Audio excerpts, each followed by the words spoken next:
think how ironic that Whoopi Goldberg and Joy Behar and the rest of the ladies on The View spend their time calling Republicans the conspiracy theorists. But they have been wrong about everything they have said over the last couple of years. After months filled with courtroom drama, viral chaos, and desperate damage control from ABC executives, Karoline Leavitt has achieved the unimaginable. She has secured victory in her staggering $800 million defamation case against The View. Yes, $800 million.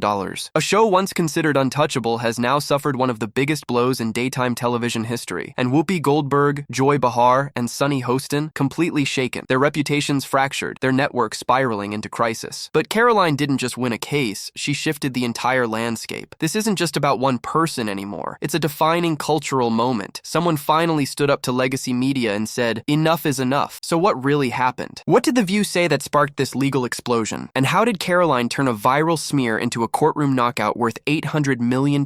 Get ready, because this story is intense. But before we dive in, hit that like button, subscribe, and stay tuned, because this might completely change how you see daytime TV. Already subscribed? Good. Let's break it down. Like many controversies on The View, it started subtly. A smirk, a dismissive tone, a carefully crafted jab. Karoline Leavitt didn't walk in unaware. She understood exactly what she was stepping into. A place where right-leaning voices, especially women, are often mocked rather than heard. Still, she entered confidently. Sharp outfit, calm energy, steady voice. She came prepared to discuss policy, civic responsibility, and national defense. Her goal? Present facts and stand her ground. What she faced instead? A coordinated ambush disguised as casual conversation. They really don't like this woman. She's a good communicator. And so Joy Behar just offered her analysis on why Leavitt was picked for the role. Joy Behar kicked things off. Narrowing her eyes, dripping sarcasm, she leaned forward with a cutting grin. Come on. Karoline's not here for her intelligence. Trump probably just thinks she's a 10. The audience reacted, not with light laughter, but with sharp, mocking noise. Then Sunny Hostin piled on, barely waiting for the reaction to settle. Let's be real. This isn't about qualifications. She's just another example of privilege. It was relentless. No pause, no restraint. And then came Whoopi Goldberg. Leaning back, arms crossed, she delivered the line that would ignite everything. If it weren't for wokeness, you wouldn't even have a job. That was the moment everything changed. Within hours, the clip went viral. Hashtags exploded across social media. But Karoline, she stayed calm. No emotional posts, no online rant. She adjusted her blazer, took a sip of water, and smiled. I am stating facts that your colleagues have stated in the past. Okay, now, as I'm for sorry, this guys. debate, We're going to come back out to the panel. Karoline, thank you very much for your time. These women are completely out of touch with reality. And you're right, ABC should wake up. Because she was ready. The second cameras stopped.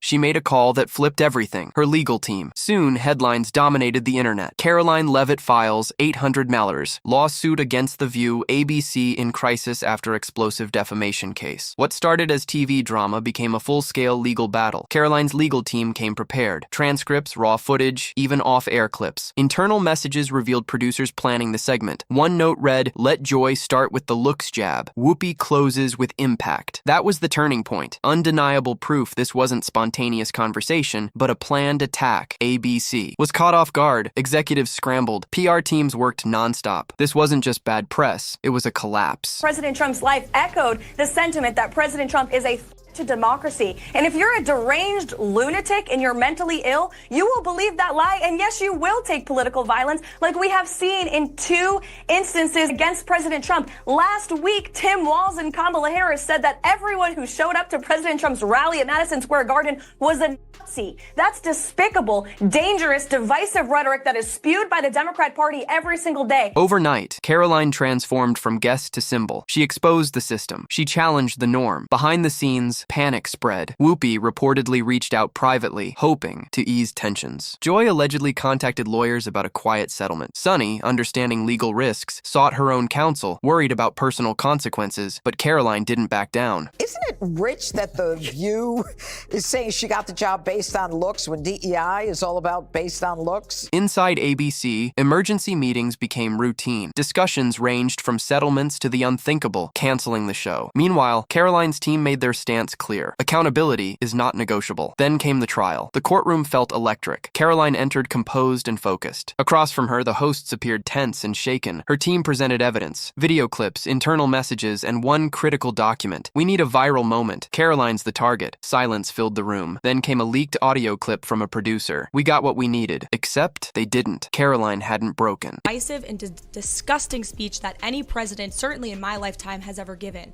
He essentially waged war on half of the country by saying that we are all a to democracy because we believe in putting America first. It's not radical to want to put your country and your own people first. It's not radical to want to have a strong border, a strong military, and to unleash the might of your own economy, not economies around the world. The verdict day arrived. The jury delivered their decision, liable, and then the number $800 million. The reaction was immediate. Social media exploded. News outlets flooded with coverage. The moment became historic. Karoline remained composed. No celebration, no dramatic speech, just a quiet exit. Meanwhile, The View became the story. There's a lot of reporting out there that is putting the onus on this White House for the increased cost of eggs. I would like to point out to each and every one of you that in 2024, when Joe Biden was in the Oval Office, or upstairs in the residence sleeping, I'm not so sure, egg prices increased 65% in this country.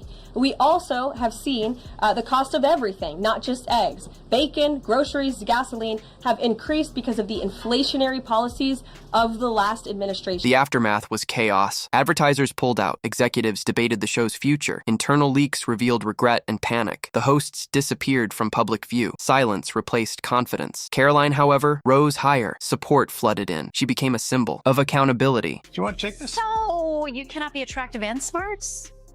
I will try to give Joy the benefit, and well, thank you. I try to give Joy the benefit of the doubt that she didn't see that briefing. Because if you saw that yesterday on numerous topics, no big binder, I think she might have had a different impression of this young woman who held her own. I mean, you would have to give her the benefit of the doubt that she did absolutely no research or reading about anything dealing with Karoline Leavitt before she made that remark. The impact spread across the industry. Shows revised policies. Legal teams increased oversight. Media standards tightened because one message was clear. Words have consequences, and Karoline proved it. Yes, and as you mentioned, with conservative women, there's a long list of that, both of Trump's previous press secretaries, females, Sarah Huckabee Sanders, Kayleigh McEnany, other figures like his campaign manager the first time, Kellyanne Conway, Sarah Palin very famously had to bear the brunt of a lot of this. So people are used to that. I think in their bubble of the audience that The View speaks to, that's probably kind of what the groupthink is. So one defense, I guess, is that she was speaking to her audience, but you take it outside of that bubble the way you are right now, and we all can see. Now the question is yours. Was she right to take it this far? Did The View cross the line? And is this the beginning of a new era in media accountability? Drop your thoughts below. Hit like if you believe truth matters. Subscribe for more updates, because this isn't just a story anymore. It's a turning point. Stay tuned.